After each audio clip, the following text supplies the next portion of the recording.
Hey guys, Frosty Knives here, back with another EU book review.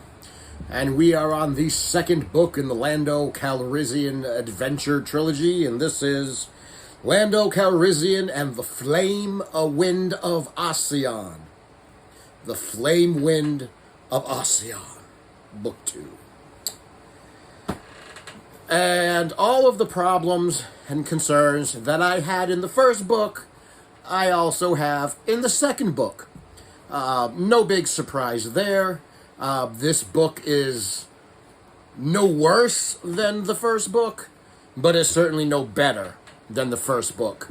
All of the things that L. Neil Smith did that I didn't like in the first book continue into the second book.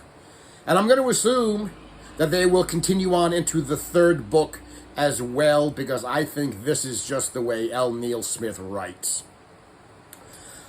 So what is Lando up to in book 2?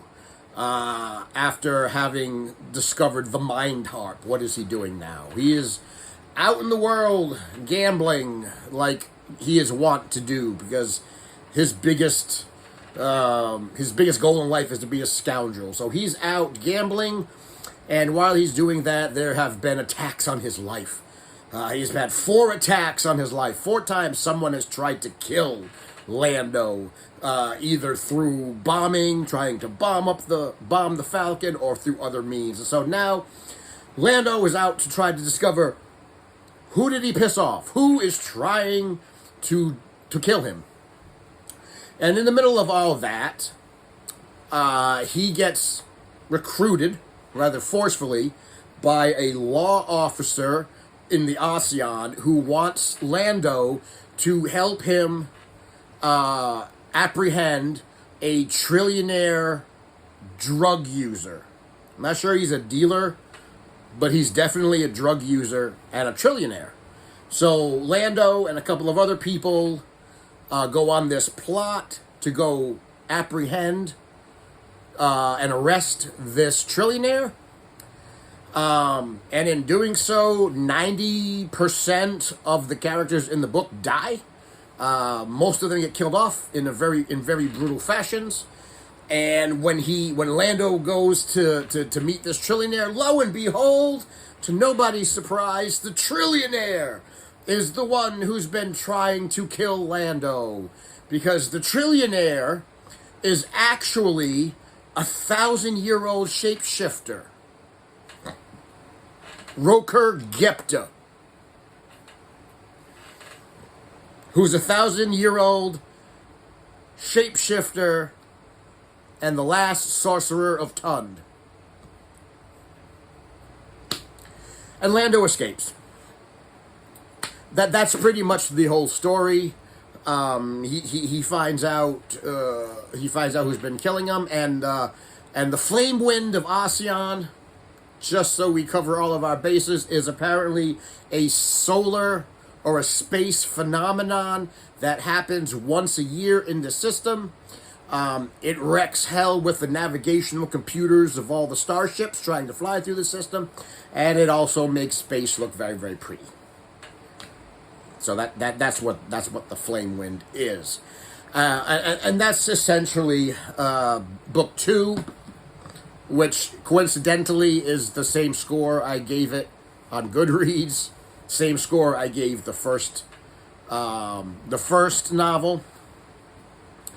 And I'd like to end this, or try to pull some type of positive out of this trilogy. And there is one positive that I was able to find in researching L. Neil Smith and researching this trilogy. So there is one positive that I can bring to the table with this trilogy of books, and that is that L. Neil Smith is the person who is responsible for creating the game Sabak.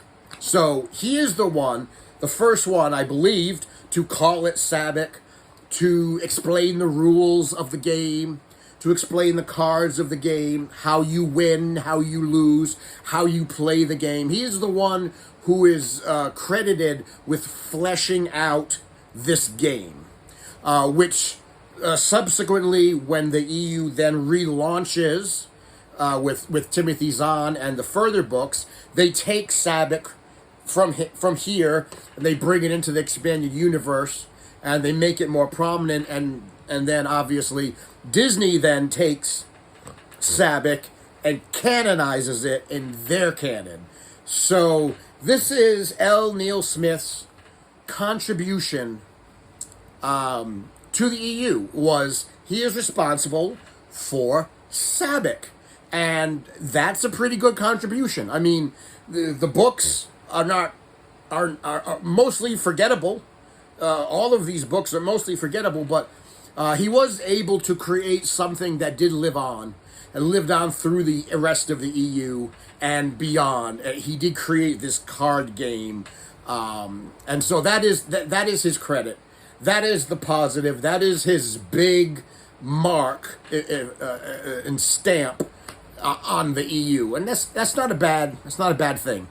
That's not a bad thing at all. So at least something worthwhile of his lived on, and went forward and became part of Star Wars lore. So good on L. Neil Smith for doing that. Books are bad, but the card game is A-okay. A short one today, guys, because that is my review of Lando Calrissian and the Flamewind of Oseon. The next book, the last book in the trilogy, is Lando Calrissian in the Star Cave of Thon Baka. God, these 80s titles. This old school science fiction, quirky, like pulp 60s science fiction titles.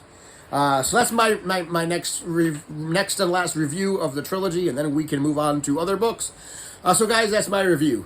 And tell me what you thought. Tell me what you thought of this book. If you've read this book, or if you haven't read these books, what are your thoughts on the trilogy? Did you like it or did you not like it? Put some comments down below. And as always, if you like the video, give it a thumbs up. Give it a subscribe, share it around, tell your friends, tell your enemies, tell your Sabak players and scoundrels. And until next time, thank you for coming to my TED Talk, and I will see you in the next review.